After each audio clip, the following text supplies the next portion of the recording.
గుంటూరులోని ప్రభుత్వ మహిళా జూనియర్ కళాశాలలో నిర్వహించిన మెగా పేరెంట్స్ టీచర్స్ మీటింగ్ 4.0 కార్యక్రమంలో కేంద్ర సహాయ మంత్రి డాక్టర్ పెమ్మసాని చంద్రశేఖర్ పాల్గొన్నారు.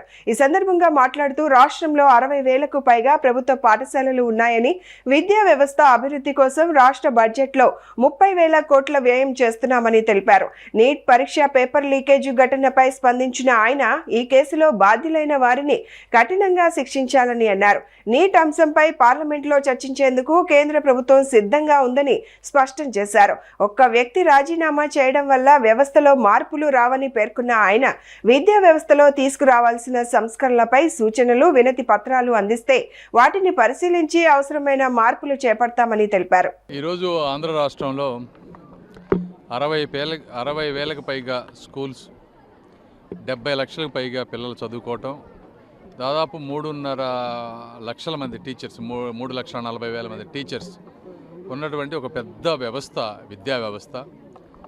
బడ్జెట్లో దాదాపు 11%, 30,000 కోట్ల రూపాయలు ఈ రోజున మన విద్య మీద ఖర్చు పెడతా ఉన్నాం. అందులో 15-16,000 కోట్లు శాలరీస్ అయితే ఈరోజు తల్లికి వందనంకి ఒక 9,000 కోట్ల రూపాయలు.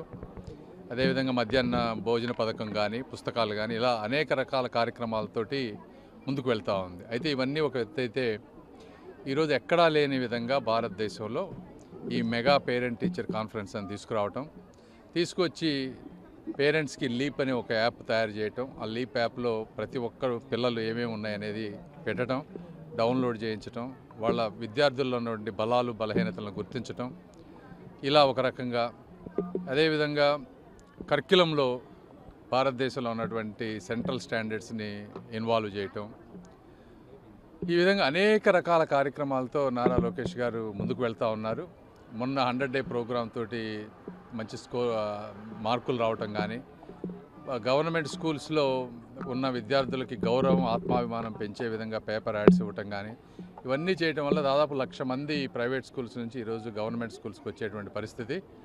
ఈ విద్యార్థులు, ఉపాధ్యాయులు, అదేవిధంగా పేరెంట్స్, ప్రభుత్వం, ఈ నలుగురు భాగస్వామ్యం వెళ్ళి ఒకళ్ళొకళ్ళు అర్థం చేసుకుంటే విద్యా వ్యవస్థ అద్భుతంగా ముందుకు వెళ్తుంది. ఎందుకంటే ఇంత డబ్బు ఖర్చు పెడుతున్నప్పుడు ఆ ఫలాలు పేదవాళ్ళకి అందాలి.